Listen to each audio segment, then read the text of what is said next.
Espírito, enche a minha vida, enche-me com teu poder, pois de ti eu quero ser. Espírito, enche o meu ser. As minhas mãos eu quero levantar e em louvor te adorar. Meu coração eu quero derramar diante do teu altar. Olá, gente, sejam todos bem-vindos aqui na TV Evangelizar, no programa Conhecendo a Palavra com Dom José Antônio Peruso. Quero acolher você que nos acompanha em todo o Brasil, pelos canais abertos, 19 capitais, mais de 1.300 cidades, parabólica digital, pelo aplicativo da TV Evangelizar, pelo nosso canal do YouTube, pelo nosso Facebook. Sejam todos bem-vindos. Vamos juntos conhecer a palavra. Estamos aprofundando o nosso conhecimento no livro dos Atos dos Apóstolos, por isso já vai pegando a sua Bíblia, caderno, caneta, e vamos juntos com Dom José Antônio Peruso conhecer um pouco mais da palavra de Deus. Olá, que bom, querido irmão, querida irmã, chegar até a sua casa por causa da palavra, buscando conhecê-la e conhecendo-a também deixar-nos ler pela palavra e nós lê-la, compreendê-la e especialmente conhecer porque queremos seguir o Senhor Jesus. Conhecer para alimentar e realimentar em nós as motivações para o discipulado, para o seguimento de Jesus.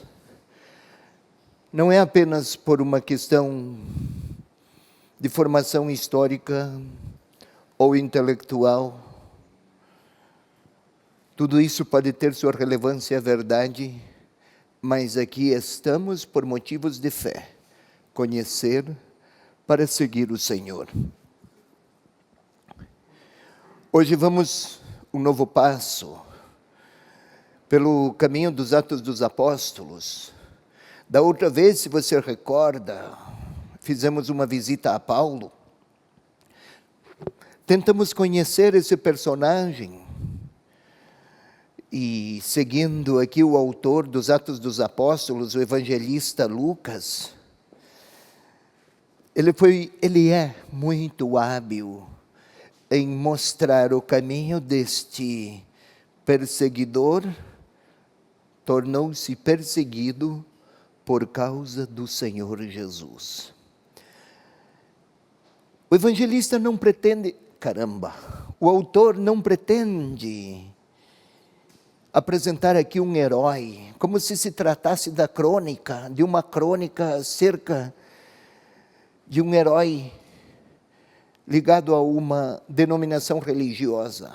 O evangelista, o autor, tem em sua mente mostrar como os primeiros caminhos da igreja e os primeiros passos foram profundamente assinalados por desígnios do Espírito Santo.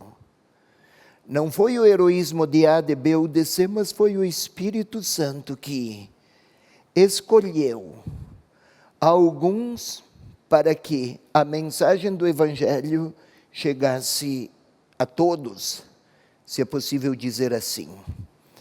Não é o herói que aparece, mas é o escolhido do Senhor, e os caminhos que estes escolhidos percorreram, caminhos assinalados também pela cruz, pela perseguição, pelas experiências dramáticas de se virem impotentes diante de ante situações inevitáveis, mas a fidelidade destes foi a grande colaboração humana para que Deus se mantivesse próximo daqueles primeiros, a partir dos quais a igreja tomaria sua configuração inicial, sustentada fundamentalmente no nome e na palavra de Jesus e movida pelo Espírito Santo. O que vamos ver hoje?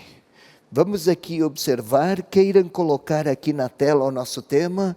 Veja aí, se da outra vez mantivemos-nos concentrados no capítulo 10, hoje quase todo o capítulo 11. Difícil saber se chegaremos até o 26, mas lançaremos as bases para a compreensão de todo o capítulo, ainda que não cheguemos até o 26. William, vamos, por favor, não vamos ler até o versículo 26, mas nós vamos ler alguns versículos do capítulo 11. Mas eu gostaria, você se contenha, menino, ainda não, já está tudo pronto, todo munido e com devidas indumentárias para a leitura, mas controle-se. Eu só quero mostrar aqui umas primeiras telas para recordar, querido telespectador, que nós não estamos iniciando um tema novo, estamos numa espécie de linha de continuidade em relação ao que já tínhamos visto. Por favor, a tela seguinte, queira mostrar. Opa, ele já tinha exposto a tela anterior e eu não falei nada, eu não me fiz entender. O operador lá, queira voltar à tela anterior, por favor. Isto, o projeto literário do autor. Nada de novo aqui. Só gostaria que o William lesse 1:8, que aquele versículo nós já lemos umas 1.100 vezes. É uma espécie de estribilho que vamos repetir para que não esqueçamos. O capítulo 11 que vamos ver hoje, ele insere-se, inscreve-se em um novo passo dentro daquele projeto inicial. Num caminho de 100 passos, qual é o mais importante? O primeiro, o 10º, o 50º ou o último? Não é um mais que o outro. Se faltar um, não se chega aos 100 passos. Um é importante na medida em que está integrado aos outros. 1:8, por favor, William. Mas recebereis uma força, a do Espírito Santo, que descerá sobre vós, e sereis minhas testemunhas. Um instantinho. Queira mostrar o mapa número 1, por favor. O mapa 1 que vocês já viram. Olha aqui, sereis minhas testemunhas, acompanhe comigo. Eu sei que o William é mais charmoso, mas fica comigo agora. Queremos ver o mapa. Venha comigo. Sereis minhas testemunhas aonde, William? Em Jerusalém. Aqui em Jerusalém. Em toda a Judéia. Olha a Judéia, que é toda essa parte aqui. Que mais? E a Samaria. Opa, estendeu-se. Até os confins da terra. Até os confins da terra, e a terra se estende. Projeto literário do autor, mostrar que os caminhos do Evangelho, sustentados pela palavra de Jesus Cristo, e os protagonistas, discípulos que o anunciam, o Evangelho, eles o fazem porque a força que os move não é a própria, é a força do Espírito de Deus. Recebereis uma força, o Espírito Santo, e sereis testemunhas aqui, lá, até os confins do mundo. Feito isso, já falei de Saulo perseguidor, que passou a ser perseguido, e agora, William, eu gostaria que você lesse capítulo 10, versículo 1. Nós já vimos, mas eu gostaria que você lesse novamente. Vivia em Cesareia um homem chamado Cornélio, centurião da corte itálica. Um instante só. Queiram mostrar o mapa número 2, por favor? O 2 já vai... Aqui chegou. Leia, William, novamente, só o início do versículo. Vivia em Cesareia. Ei, telespectador, sereis minhas testemunhas em Jerusalém, Judeia, Samaria, até os confins do mundo. Vimos há pouco. Onde é Cesareia? Jerusalém. Aqui é Cesareia. Depois vamos ver outras regiões, Síria, Antioquia. Leia novamente, William. Vivia em Cesareia um homem chamado Cornélio, centurião da corte itálica. Opa! Em Cesareia vivia um homem chamado Cornélio, centurião da corte itálica, centurião do imperador romano, centurião um comandante de 100 soldados. Era pagão da corte itálica. Opa, o Evangelho, Jerusalém, mundo judaico. Judeia, mundo judaico. Samaria, uma mescla de etnias. Mas em Cesareia é um pagão. Este homem, parece que o Evangelho vai sair das fronteiras do judaísmo. Vai mais um pouco, William, agora o versículo 2. Era piedoso e temente a Deus. Com toda a sua casa dava muitas esmolas ao povo judeu e orava a Deus constantemente. Quantas características deste homem pagão? Era piedoso, temente a Deus. Piedoso, um homem de atitudes religiosas sinceras. Temente a Deus, não é que tinha medo de Deus, mas tinha uma profunda veneração, uma profunda reverência, como se tratasse de alguém que não conhecia ainda Jesus Cristo, mas tinha nobreza de sentimentos, de coração e de mente em relação a Deus. Com toda a sua casa, não era apenas uma característica individualizada, dava muitas esmolas. Esmolas, na tradição bíblica, não é a moedinha que eu tiro do bolso e ofereço a alguma mão necessitada que se apresenta no semáforo enquanto a gente espera a abertura do sinal. Não, não é isso. Esmola, na tradição bíblica, é ajudar alguém a se reerguer. Tem uma nuance de misericórdia e de solidariedade. Dava muitas esmolas ao povo judeu. Não era judeu, mas dava muitas esmolas aos judeus, um solidário. E orava a Deus constantemente. Um homem orante, ainda que não conhecesse Jesus Cristo, mas era alguém com retidão, nobreza, grandeza, uma pessoa humanamente sublime. Interessante, um israelita não podia entrar na casa de um pagão.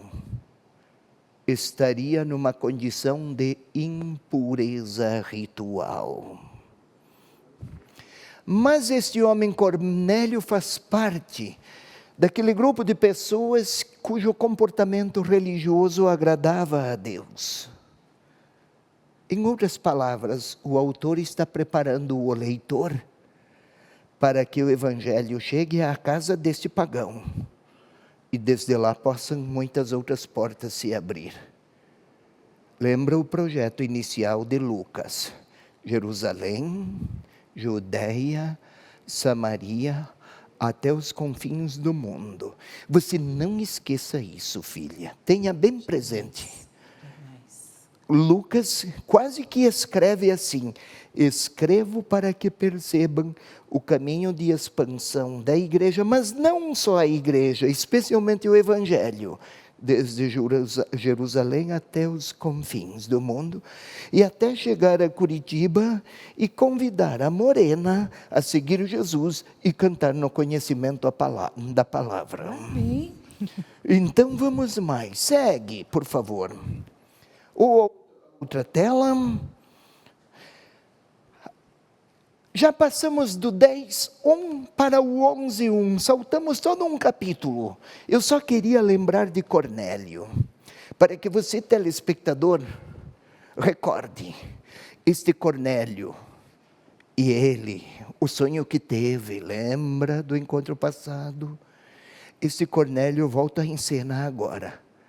Volta a cena agora, mas para quê? Aquele projeto no que eu estou insistindo. Vamos observar. 11:1. Leia, William. Você, telespectador. Olhos fixos na sua Bíblia. Comporte-se e controle-se. Olhos fixos na sua Bíblia. Se não tiver a Bíblia diante dos olhos, vai comigo por aqui.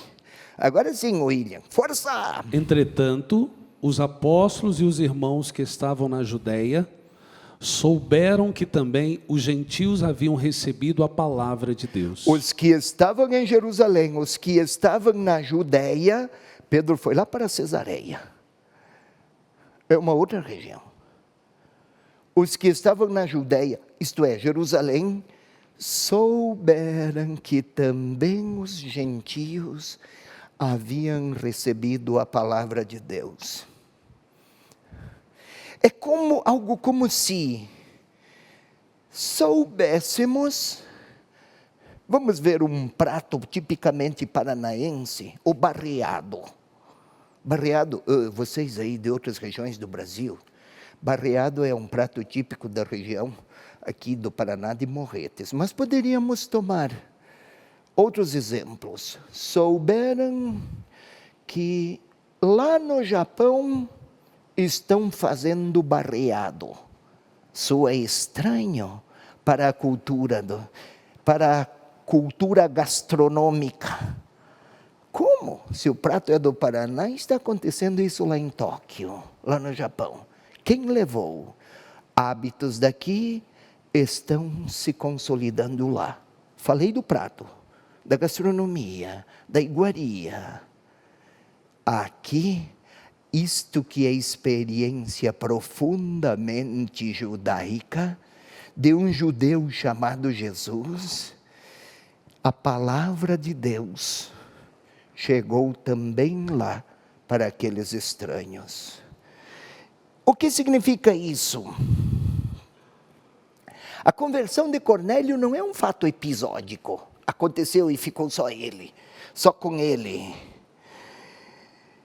Ele vive numa região de muitos pagãos, quase só pagãos. Eu gostaria que você lesse 10, capítulo 44, 45. Telespectador, vem comigo. Vem. Estamos aqui no 11:1. O William vai ler alguns versículos antes. Você não tire os olhos daqui, por favor, mas acompanhe o que o William lerá. Por favor, vai lá, meninão. Pedro estava ainda falando estas coisas, quando o Espírito Santo desceu sobre todos os que ouviam a palavra. E os fiéis que eram da circuncisão, que vieram com Pedro, ficaram estupefatos, ao ver que também sobre os gentios se derramara o dom do Espírito Santo. Olha aí, aconteceu lá entre aqueles gentios o que acontecera em Jerusalém, o Pentecostes. Ficaram estupefatos, perplexos. Como pode que também estes que não são das nossas tradições, da nossa linhagem, da nossa etnia e da nossa religião, experimentem os mesmos dons havidos aqui em Jerusalém? O que está havendo? Não vamos pôr limites aos caminhos de Deus. É isto que estes souberam, que os gentios não apenas haviam recebido a palavra de Deus, haviam recebido o Espírito Santo de Deus, da mesma forma como acontecera lá em Jerusalém. Será que Deus não respeita fronteiras? Eles estão precisando se deixar ensinar. A dificuldade primeira dos cristãos foi essa. Vamos à tela seguinte, o versículo 2, por favor. Isto, o que tem aí, William? Assim, quando Pedro subiu a Jerusalém, começaram a discutir com ele os que eram da circuncisão, dizendo: Começaram a discutir. Eu gostaria aqui de lhes chamar a atenção, querido telespectador, querida telespectadora. Este verbo, que aqui foi traduzido por discutir, originalmente, usado na forma grega, Lucas escreveu em língua grega o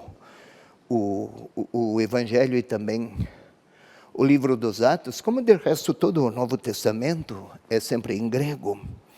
Mas discutir é afirmar uma ideia com toda a convicção.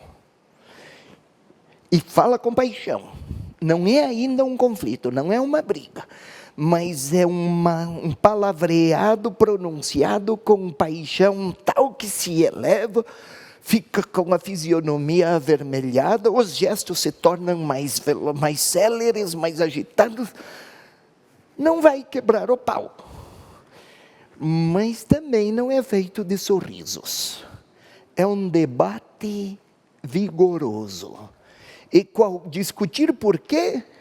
Discutir com ele, com Pedro, e os que eram da circuncisão. Assim, quando Pedro subiu a Jerusalém, quando Pedro voltou da casa de Cornélio, quando Pedro voltou de Cesareia, começaram a discutir com ele os que eram da circuncisão. Circuncisão é um termo usado para referir-se ao judaísmo e aos judeus, porque eles têm por tradição a circuncisão dos meninos.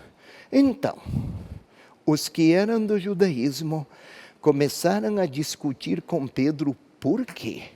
Acho que Pedro também não entendia bem.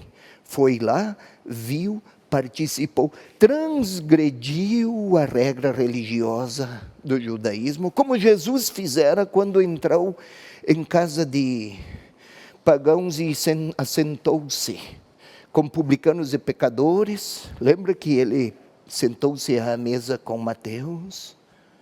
Está acontecendo o mesmo aqui. Assim que Pedro subiu a Jerusalém, começaram a discutir os que eram da circuncisão, dizendo o quê, por favor? Versículo seguinte, outra tela. Entrastes em casa de incircuncisos e comestes com eles. Entraste em casa de incircuncisos e comeste com ele. Para um bom judeu, sentar-se à mesa numa casa de pagão ou com um pagão não significava apenas transgredir certas regras religiosas. Significava também transgredir sua identidade israelita. O que você diria, William, de alguém, eu sei que você é Flamengo, vamos mudar de lugar. O que você diria de um corintiano que veste a camisa do Palmeiras? Você diria que é um bom corintiano? Não. Não. O que você diria de um flamenguista que veste a camisa do Vasco? Péssimo flamenguista. Péssimo flamenguista. Estava comprometendo a identidade, no caso, compromete a identidade de flamenguista. Algo parecido aqui. Mas como o tema é sério, melhor a gente fazer um intervalo para respirar, porque aqui o caldo vai entornar.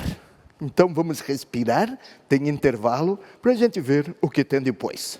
Quero lembrar você que você pode se inscrever no nosso canal do YouTube, né, youtube.com/TV Evangelizar Oficial, e rever aí todos os nossos programas, toda a nossa programação depois, ela fica no nosso canal do YouTube, inclusive o programa Conhecendo a Palavra. Vamos para o intervalo, voltamos já. Fala, Senhor, preciso ouvir tua voz. Eis aqui o teu servo, fala no irmão na palavra, Senhor, e no meu coração.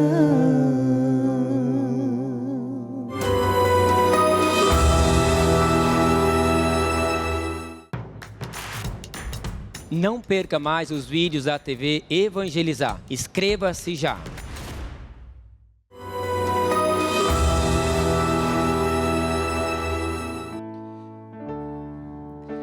Sobre nós, sobre todos nós, Espírito Santo,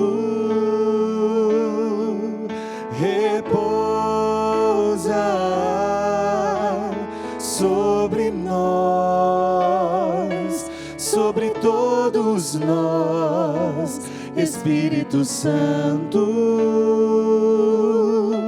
repousa sobre nós.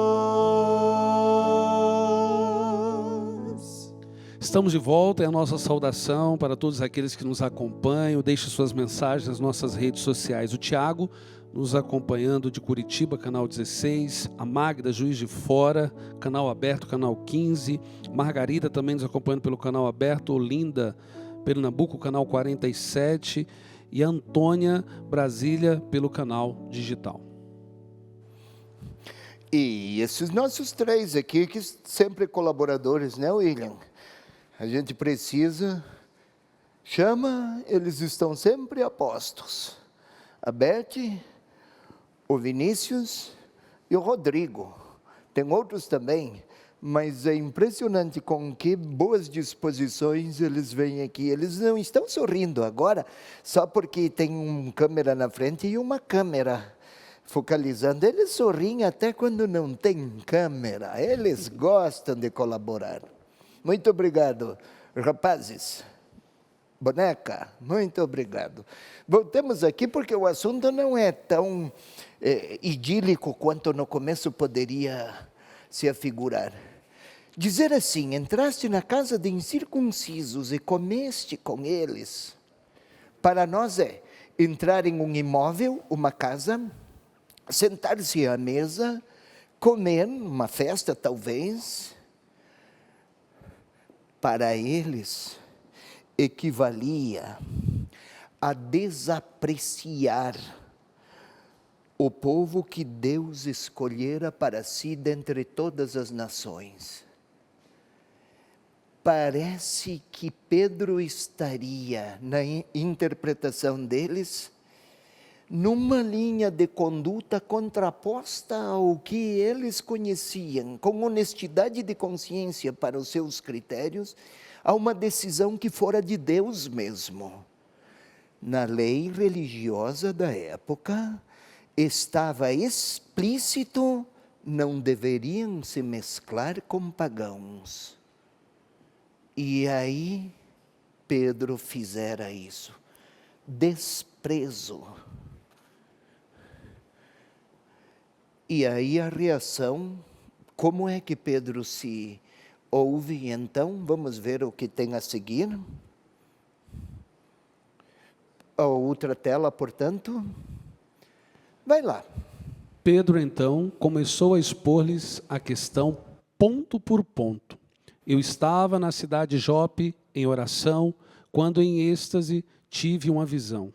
Nós vimos da outra vez, e é por isso nós fizemos este salto apenas numa tela, daqui do versículo 4 até o 16, porque aqui Pedro repete aos homens e mulheres de Jerusalém, aos judeus, aquilo que fora uma visão de Cornélio, aquela visão que vimos, que lemos, que estudamos no encontro anterior nosso.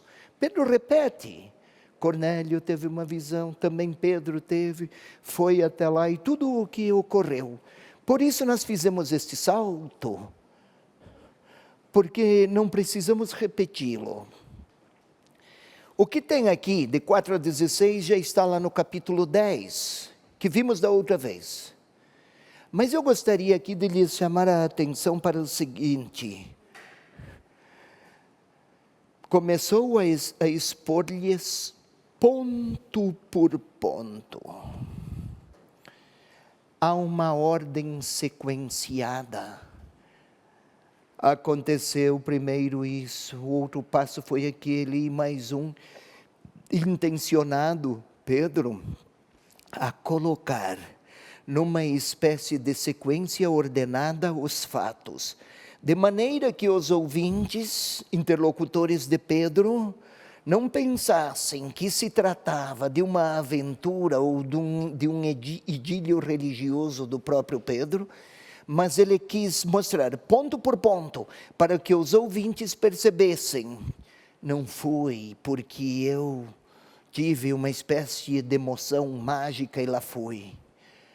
A experiência começou de um modo, o passo seguinte foi este: entrei à casa num desdobramento ordenado, numa sequência ordenada de desdobramentos que mostravam uma coerência interna entre a sequência, uma coerência interna na ordem dos fatos. Para quê? Para então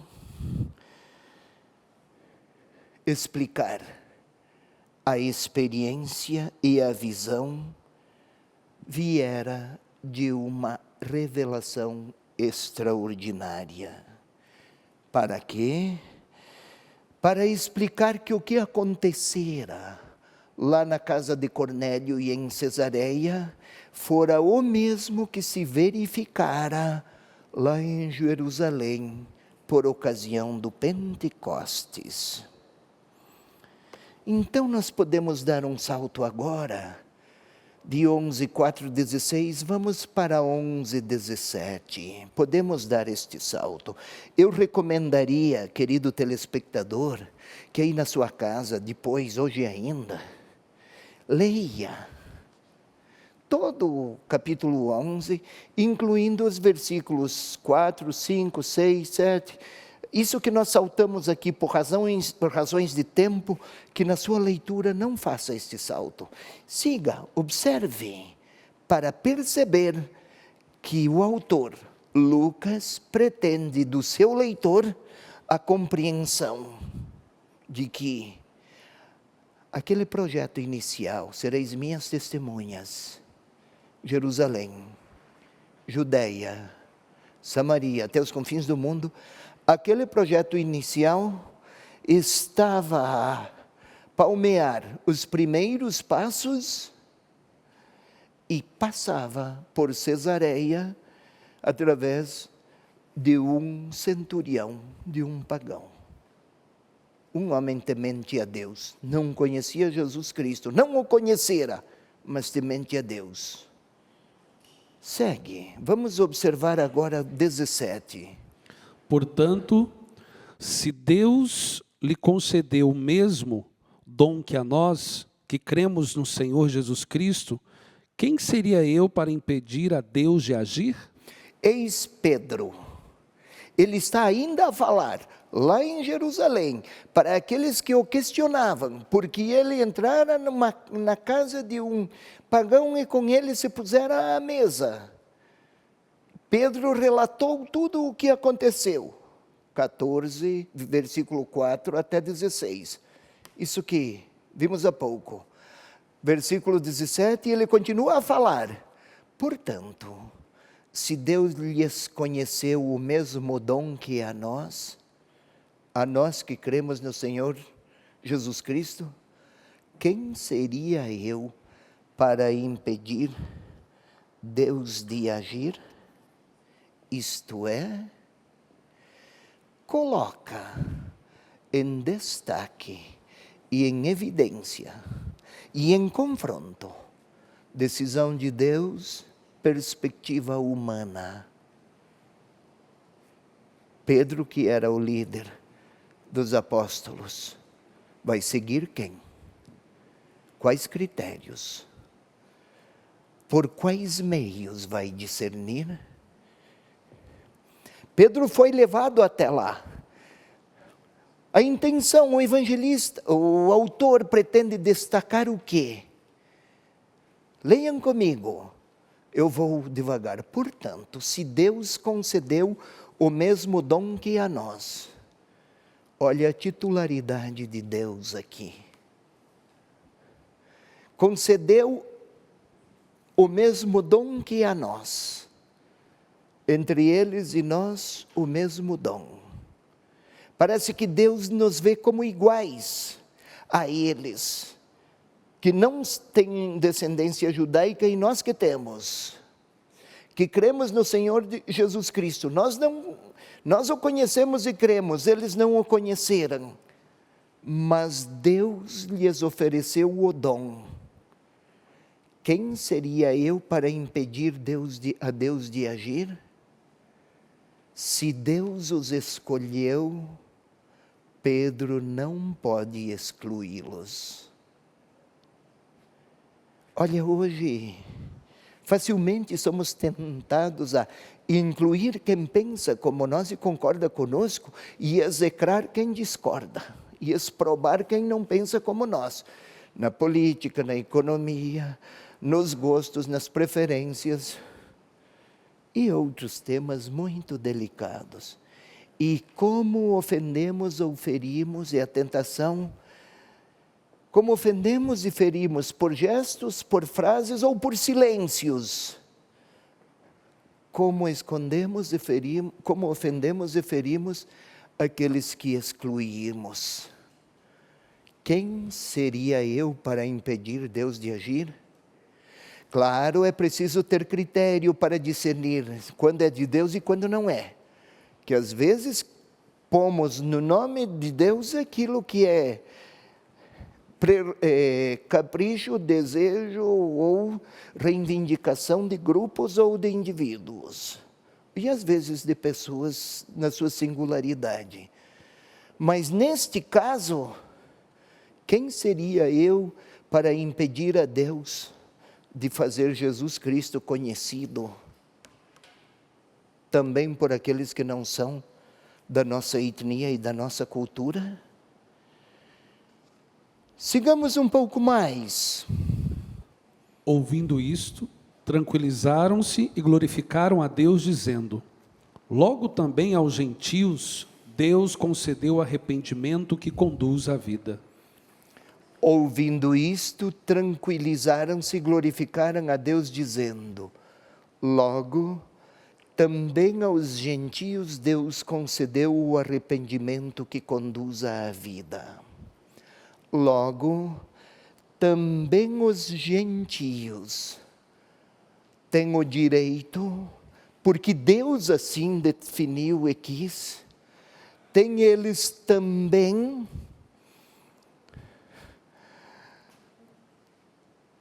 o caminho do arrependimento para colocarem-se em comunhão com Jesus Cristo. Não é prerrogativa de uma etnia ou de uma cultura. É oferta que Deus faz a todos, da salvação para todos, servindo-se dos judeus para chegar até lá. Mas o objetivo não é salvaguardar uma cultura, mas é fazer o evangelho impregnar mentes e corações de quaisquer povos. Nossa igreja católica, apostólica, romana, mas não precisamos igreja una, santa, católica, apostólica, romana. Mas não é para levar necessariamente a romanidade para todos os ambientes. Não é isso que nos faz seguidores de Jesus. Seguidores de Jesus é igreja una, unidade. Santidade do discípulo que segue a igreja que professa a fé vivida pelos apóstolos. Isto sim, una, santa, católica, apostólica, romana.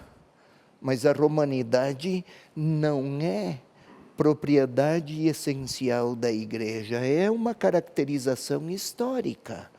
Eu não preciso usar a língua latina para ser fiel a Jesus Cristo. O que vale lá em Roma é o seguimento de Jesus Cristo e sua palavra. O que vale aqui no Brasil ou em qualquer lugar é o caráter de igreja que segue, que professa aqui o modo como professaram doutrina e palavra professada pelos apóstolos. Porém, como a igreja é apostólica e o príncipe dos apóstolos, assim chamado Pedro, está em Roma, então a fidelidade a Pedro, hoje o Papa Francisco, isso caracteriza, sim, a igreja dos que seguem Jesus Cristo. Mas esta romanidade está mais ligada ao sucessor dos apóstolos, que lá vive, mais a comunhão com ele do que a cultura da romanidade, que tem uma longa história e uma cultura maravilhosa. Mas a gente celebra em português, em italiano, nas línguas indígenas inclusive. Uma vez celebrei num seminário no norte do Brasil, fui lá para umas aulas, depois um retiro. O cântico era na língua de uns seminaristas índios. Bonito, bem para o seu estilo. Eu não compreendi nada, mas o cântico era muito bonito. Não era romano, mas era em comunhão com o apóstolo Pedro. É bom entender isso. Nosso assunto, porém, é a palavra e não a tradição romana maravilhosa da cultura romana na nossa Igreja Católica. Ouvindo isto, tranquilizaram-se dizendo, glorificaram a Deus dizendo, logo aos gentios Deus concedeu o arrependimento. Afigurava-se uma surpresa para eles. Afigurava-se uma novidade. O autor aqui, ele encurta os caminhos, mas foi um processo difícil. Aqui, tranquilizaram-se. Este logo aqui não tem um sentido temporal, logo, imediato, mas tem um sentido consecutivo, de consequência. Isto é, se tiveram dúvidas, no versículo anterior, por favor, retornemos ao versículo anterior, começou a expor-lhes ponto por ponto, porque a dúvida deles era, foste em casas de estrangeiros. Voltemos lá ao 18, logo concluíram, glorificaram a Deus, disseram, logo também aos gentios Deus concedeu o arrependimento. Este processo de lá do 16, que questionava para aqui, a conclusão, não foi algo feito assim numa espécie de reação imediata e espontânea. Foi preciso um processo interior de ceder nas minhas convicções, ceder na minha interioridade as escolhas de Deus e mudar inclusive a mentalidade e a mente. Conversão não é apenas, filho, uma questão de moralidade, moral. Pecava, agora quero vencer o pecado. Mas é uma mudança de mente também. Antes eu excluía, mas se Deus ama aqueles que eu os excluo, eu vou ter que amar aqueles que Deus ama. Não é apenas um processo de consciência moral e espiritual, é também atitude, é uma intelecção, é um ato de inteligência e de liberdade. Decido amar aqueles que ainda custa-me aceitar. É um processo inclusive psicológico. não é apenas uma atitude internalizada, é um processo que encontra expressão nas relações que eu mantenho, nas pessoas que eu incluo, nos grupos que eu rejeito. Tenho que passar a aceitar. É uma adesão de liberdade e é uma disposição de inteligência, além de um processo de espiritualidade profunda. Olha que querer bem a quem me custa aceitar não é algo pronto, é um caminho de seguimento e está acontecendo isso aqui, nessa primeira comunidade. Vamos ao versículo seguinte. Aqueles que haviam sido dispersos desde a tribulação que sobreviera por causa de Estevão, espalharam-se até a Fenícia, Chipre e Antioquia, não anunciando a ninguém a palavra, senão somente a judeus. Olha o detalhe, parece que retrocedeu. Ei, voltemos ao mapa, aqui por favor, o mapa número 2, queiramos voltar até lá? Você leia novamente o 19, William, telespectador, ei, vem comigo. O William lê, mas a atenção não é nem para mim, é aqui para o mapa. Vai lá, queira ler, William. Aqueles que haviam sido dispersos desde a tribulação que sobreviera por causa de Estevão. Lembram de Estevão, o primeiro mártir que foi apedrejado? Estevão foi apedrejado, morreu, mas foram muitos os perseguidos. Segue, William. Espalharam-se até a Fenícia. Opa, já estamos subindo. Fenícia não está escrito aqui, mas é essa região aqui, ó. Jerusalém, Cesareia, já está mais ao norte, já não estão mais na Judeia. Sereis minhas testemunhas em Jerusalém, Samaria, toda a Judeia, Samaria, até os confins do mundo. Esses que fugiram de Jerusalém, já chegaram aqui. Tinha Cornélio aqui em Cesareia, mais perto de Jerusalém. Mas os fugitivos levaram a fé. Já estamos na Fenícia. Segue, William. Chipre. Opa, Chipre está aqui. Já saíram aqui, atravessaram uma região marítima. Olha aqui, Chipre, o que mais? Antioquia. Opa, Antioquia, chegaram aqui, sempre fugindo. É interessante, enquanto fogem, para onde fogem, levam o Evangelho. Não é o triunfo dos evangelizadores, é a fé dos fugitivos evangelizadores. O Evangelho está se difundindo, não porque eles são bons arautos e hábeis comunicadores. É possível que houvesse também dentre estes, mas enquanto fogem da perseguição, para onde eles fogem, o Evangelho chega. Eu gostaria de lhes chamar a atenção aqui, por favor, William. Leia novamente e você vem comigo aqui, outra vez. Comece no início do 19. Aqueles que haviam sido dispersos desde a tribulação que sobreviera por causa de Estevão. Acompanhe aqui o movimento que eu indico. Segue. Espalharam-se até a Fenícia. Opa, aqui, mais. Chipre. Aqui. E Antioquia. Aqui. Por que mencionar Antioquia? É que Antioquia, essa cidade aqui, era a terceira maior cidade do Império Romano. A primeira era Roma, a segunda era Alexandria, aqui no Egito, não está indicando, mas é aqui nessa região. A terceira é esta aqui. Se chegar aqui, esta cidade é um ponto de confluência para quem viaja ao Oriente, para quem vem ao Ocidente. O Evangelho está se expandindo. Não porque eles vão para muitos lugares, mas porque mesmo fugindo, o Evangelho vai. Aquilo que se afigurava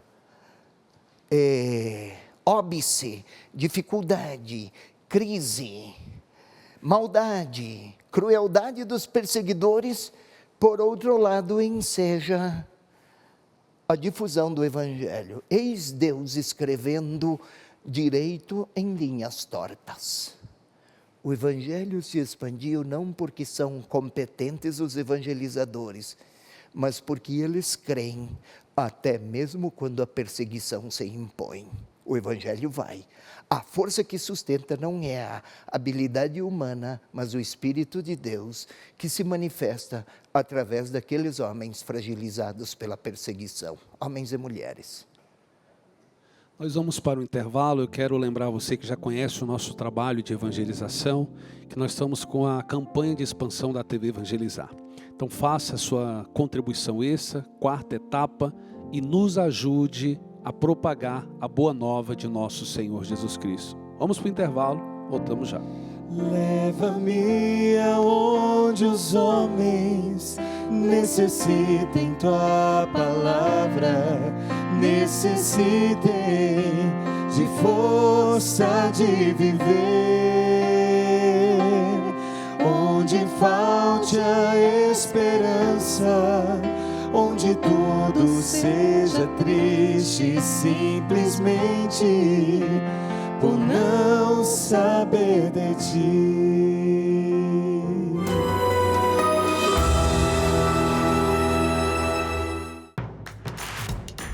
Não perca mais nenhum vídeo da TV Evangelizar. Inscreva-se agora. Te amarei, Senhor, te amarei, Senhor. Eu só encontro a paz e a alegria bem perto de ti. Te amarei, Senhor, te amarei, Senhor. Eu só encontro a paz e a alegria bem perto de ti. Estamos de volta, terceiro e último bloco do programa Conhecendo a Palavra. A nossa saudação a você que deixa mensagem nas nossas redes sociais, a Juliana de Campo Largo, aqui no estado do Paraná, o Ricardo de Londrina, também do estado do Paraná, a Andréia do Rio de Janeiro e o Mateus, da cidade de Goiânia, estado de Goiás. Nossa, William, eu estava observando aqui na tela com que esmero e carinho prepararam essas flores aqui. Eu não tinha me dado conta, esses homens são todos iguais, mas eu sou solteiro, você não faça isso com a Adriana. É a Adriana? Cristiane. A Cristiane. Está com mudando a o Cris. nome da mulher já? É. Todavia, agora que estou vendo, e que coisa bonita, eles parecem que foram à casa de Cornélio, gostaram do que viram e prepararam esse belo ambiente. Aliás, este cenário aqui, talvez você não saiba diferenciar desde aí da sua casa, porque tudo é muito semelhante, mas quando vier a Curitiba, você que não é de Curitiba, peça para ver onde é que a gente faz o Conhecendo a Palavra, onde é que se conhece a palavra. Vai encontrar o William por aqui e a Beth. Mas voltemos aqui. Versículo 20. Queira ler, por favor, William, novamente. Havia entre eles, porém, alguns cipriotas e sirineus. Cipriotas e sirineus. Cipriotas e sirineus. E daí? Esses, chegando a Antioquia, falaram também aos gregos, anunciando-lhes a boa nova do Senhor Jesus. Vamos ao 19, retrocedamos, por favor. Agora esse aqui, vai lá. Aqueles que haviam sido dispersos desde a tribulação que sobreviera por causa de Estevão, espalharam-se até a Fenícia, Chipre e Antioquia, não anunciando a ninguém a palavra, senão somente a judeus. Ah, era isso que eu queria. Eu esqueci, mas recordo agora. Embora tenham saído de Jerusalém, Chipre, Antioquia, nós vimos há pouco, anunciavam a palavra somente a judeus. Mas como? É que havia muitos judeus que moravam em... A população de judeus fora da Palestina era bem maior do que aqueles que moravam na Palestina.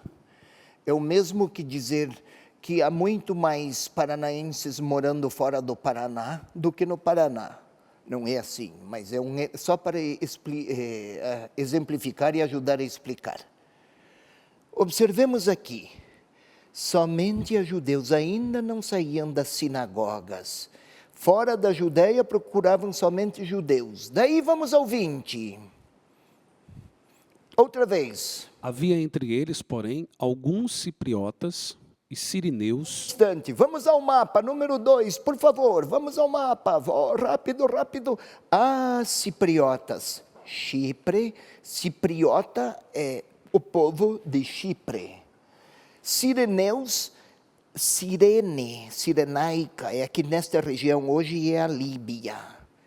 Judeus também, de descendência judaica, a maior parte. Aqueles que viviam na cultura estrangeira já eram bem mais flexíveis quanto à relação com os pagãos e frequentar casas de pagãos, porque moravam em terra estrangeira. Pois bem, estes daqui de Cirene e de Chipre, voltemos ao texto, por favor, 20.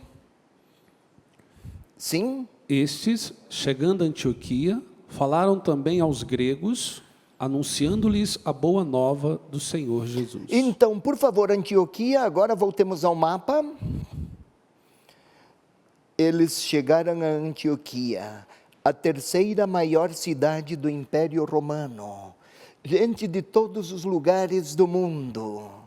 Aqui, os cipriotas chegaram lá e começaram a anunciar o evangelho também fora da sinagoga. Os estrangeiros levaram o evangelho para lugares, pontos, ambientes estrangeiros. O que há de importante nessa notícia? Queiramos voltar ao texto. Bom, aqui o autor ele quer explicar ao seu leitor quem é o autor daquela fecundidade missionária. É Deus através de pessoas das quais ele se serve. Não foram eles que deliberaram, vamos até lá. Fugindo da perseguição, foram parar lá. E lá onde fugiram, levaram a mensagem. E o evangelho já está deixando a Palestina, já superou as fronteiras de Samaria e vai tomar o rumo de Roma, capital do mundo de então. Pois bem, era também o sinal de que Deus aprovava a evangelização dos gentios. Não é que Deus fala sussurrando ao ouvido, como se fosse um passarinho. Betty, eu gostaria que você fosse evangelizar lá na Ásia. Não é assim. Nos fatos humanos da vida, Deus deixa ver vislumbrar e reconhecer os seus desígnios. Aqui, subjacente àquela perseguição que se afigurava um fracasso, eis que a vitória de Deus toma perfil e configuração. Como é que chegou a terceira maior cidade do império? O evangelho, alguns estrangeiros que conheceram e que também passaram por algumas perseguições. Sigamos. 21, outro versículo. A mão do Senhor estava com eles, e grande foi o número daqueles que abraçaram a fé e se converteram ao Senhor. A mão do Senhor estava com eles. Grande o número daqueles que abraçaram a fé e se converteram ao Senhor. 2 vezes, Senhor. Aqui é um título cristológico, era o título que davam para Jesus. Os primeiros cristãos o chamavam de Senhor, não apenas de Jesus. até menos Jesus, mais Senhor ou Cristo Jesus, o Salvador. Mas a mão do Senhor estava com eles. Era grande o número daqueles que abraçaram a fé. Abraçar a fé. A expressão, pode ver, o autor não diz aqui, foi eficiente a pregação de A, de B ou de C. Ele não pretende mostrar aqui o brilho do protagonista humano. Ele pretende que o leitor compreenda. Era a força do Espírito do Senhor presente em cada um dos eleitos e daqueles convertidos. Era por este meio. A palavra e a ação humana eram mediação histórica para que a verdade de Deus se fizesse acessível a todos aqueles que estão à procura da paz, da verdade e que querem conhecer quem é Deus. Vamos adiante. Versículo 22. Ora, a notícia chegou aos ouvidos da igreja que está em Jerusalém, pelo que enviaram Barnabé a Antioquia. Isso aqui parece, a notícia chegou de novo. Primeiro souberam em Jerusalém que Pedro estivera na casa de um pagão. Lembram há pouco? Vimos isso. Agora a notícia chegou a Jerusalém, novamente. Então, desde Jerusalém, enviaram a Antioquia Barnabé. Enviaram Barnabé a Antioquia. Barnabé é o nome aramaico.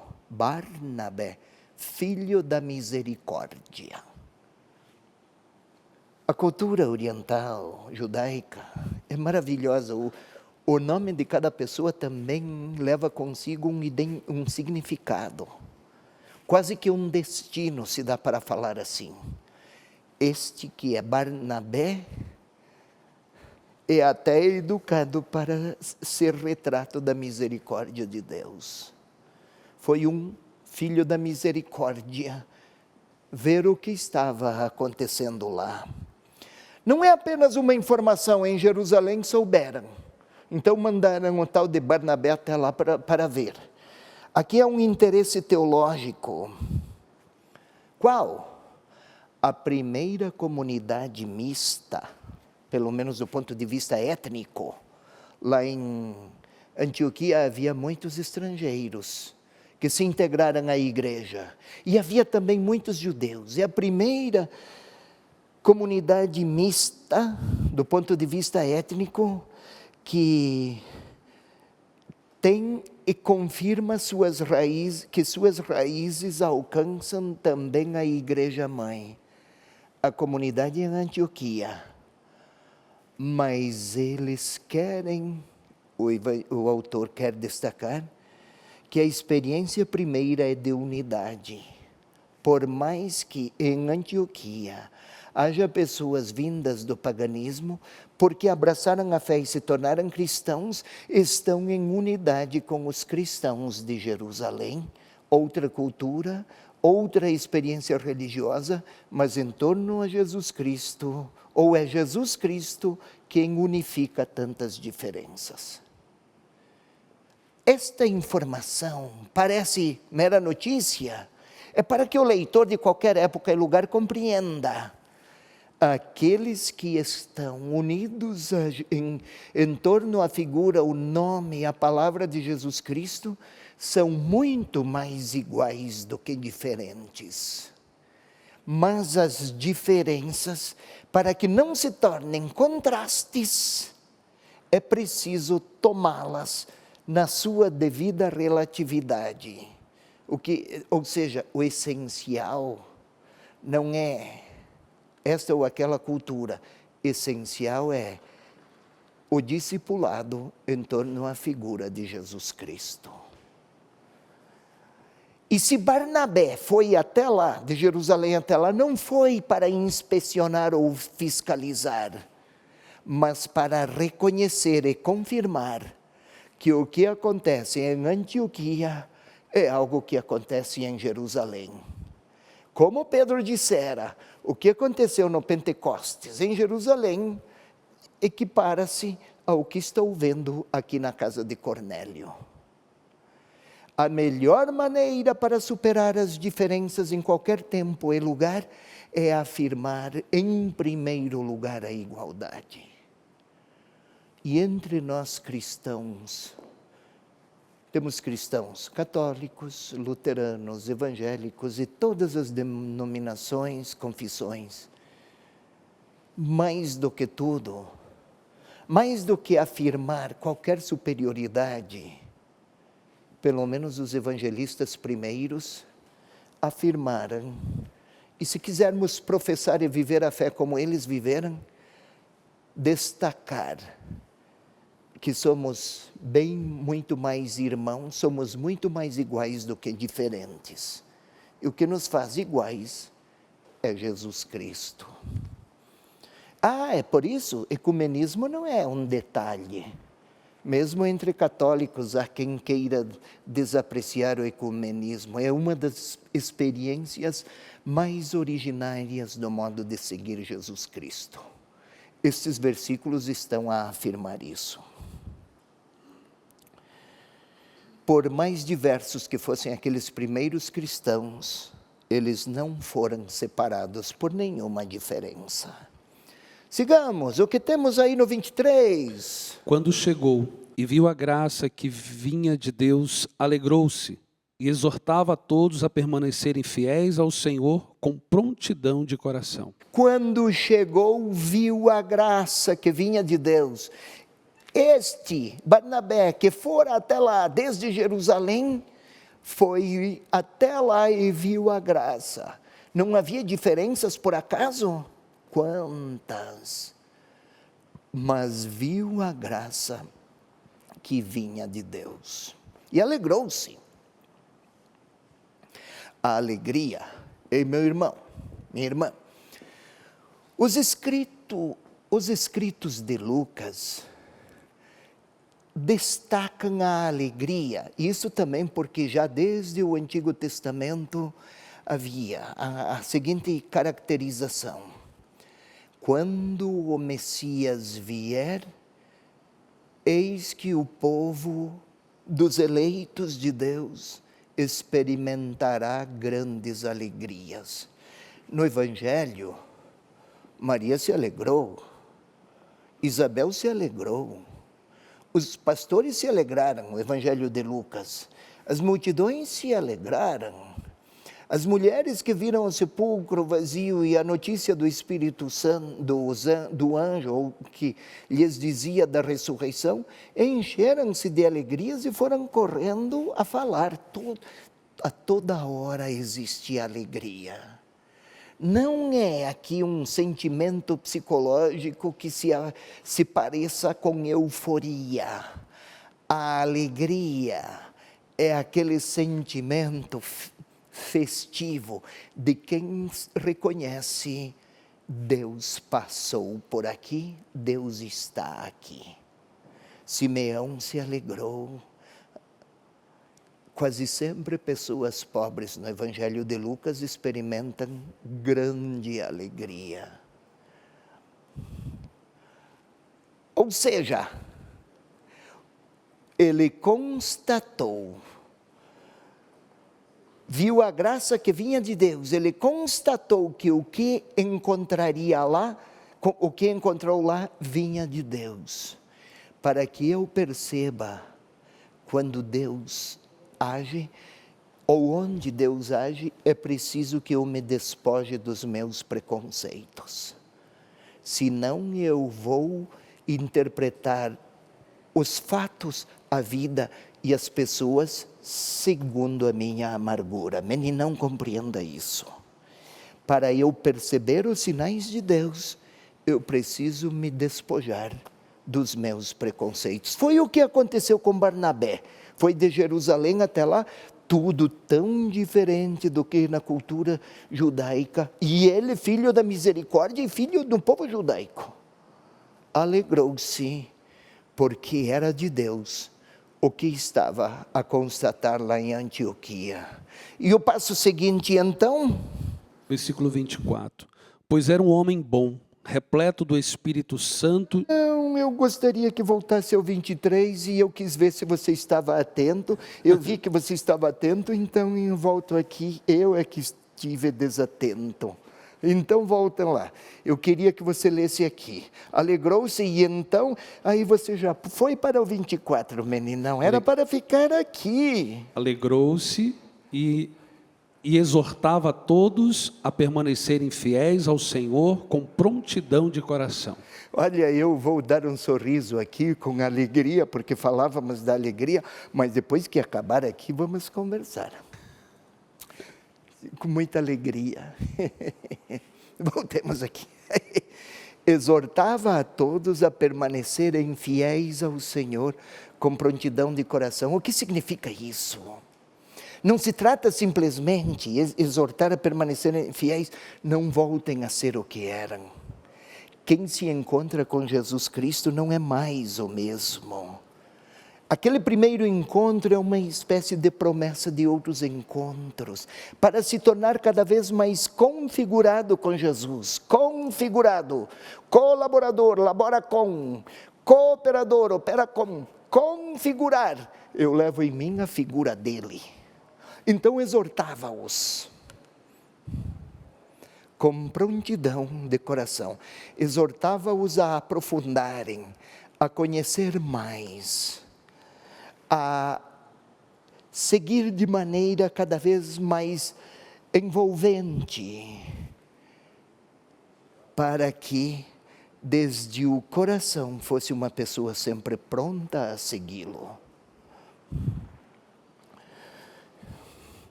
É algo como que uma experiência de quem, por uma vivência feliz de alguma realidade, alguém dependente, digamos, de uma determinada, dias atrás, eu ouvi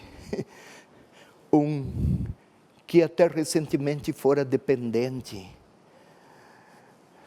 de uma droga muito ameaçadora. A alegria com que ele dizia: eu estou limpo. Então, mais adiante, força.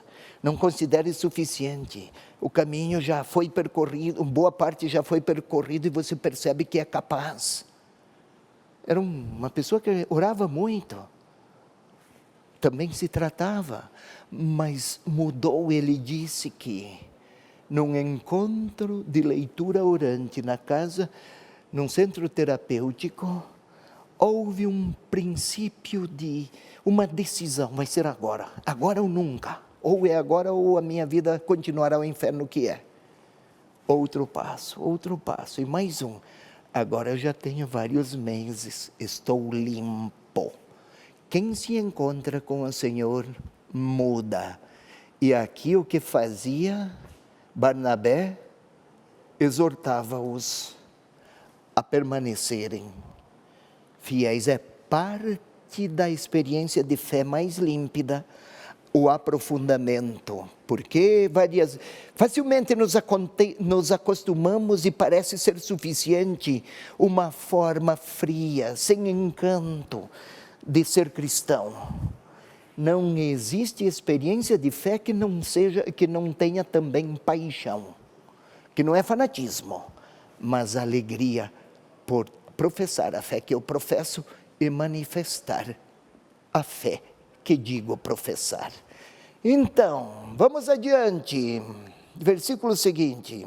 Pois era um homem bom, repleto do Espírito Santo e de fé. Então ele percebeu que vinha de Deus o que estava acontecendo em Antioquia. Por quê? Porque era bom, repleto do Espírito Santo e de fé. Isto é, o que o fez capaz de discernir que o que acontecia em Antioquia vinha de Deus? Sua condição de seguidor de Jesus, repleto do Espírito Santo, e que interpretava com fé aquilo que constatava. Filhão, quem está sereno irradia serenidade. Já falei isso.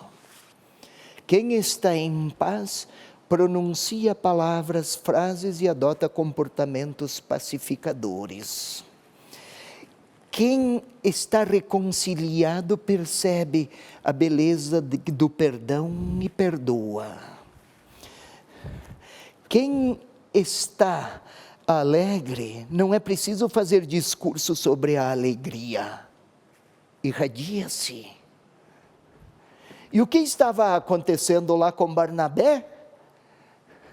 Um homem bom, repleto do Espírito Santo, e o que ele constatou, reconheceu, isso procede de Deus.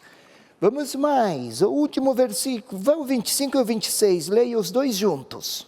Entretanto, partiu Barnabé para Tarso à procura de Saulo. De lá, encontrando-o, conduziu a Antioquia. Durante um ano inteiro conviveram naquela igreja e ensinaram numerosa multidão, e foi em Antioquia que os discípulos pela primeira vez receberam o nome de cristãos. E foi buscar Saulo. Lembram que Saulo tinha colaborado com a morte de Simeão, depois foi até Damasco. Lembra da história, da experiência de Damasco? Tinha saído de cena, o autor está preparando, foi buscar Saulo. Vai voltar, permanecerá um ano em Antioquia, Saulo com ele. Parece que temos que preparar esse aqui, porque Deus vai precisar dele. Aí nós vamos ver Saulo no próximo encontro. Saulo volta à ribalta, agora reaparece. Pedro vai ceder lugar a Saulo, mas tanto Pedro quanto Saulo, daí Paulo, vão fazer o evangelho chegar a Roma, que tem que chegar aos confins do mundo. Entendeu, meninão? Sim. E nós também, aqui pelo Conhecendo a Palavra, gostaríamos que chegasse a palavra a qualquer confim. Cantem, menina, menino, porque estão avisando lá e eu tenho que conversar com você depois. Vamos ficando por aqui. Evangelizar é preciso. Obrigado pela sua companhia.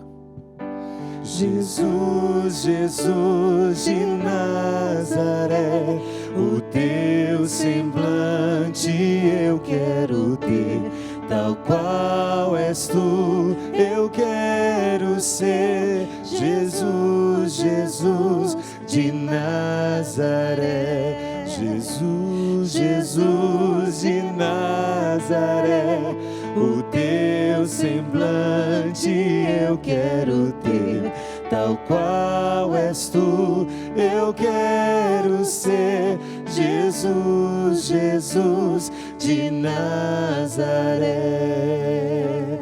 Jesus, Jesus de Nazaré, o teu semblante eu quero ter, tal qual és tu, eu quero ser.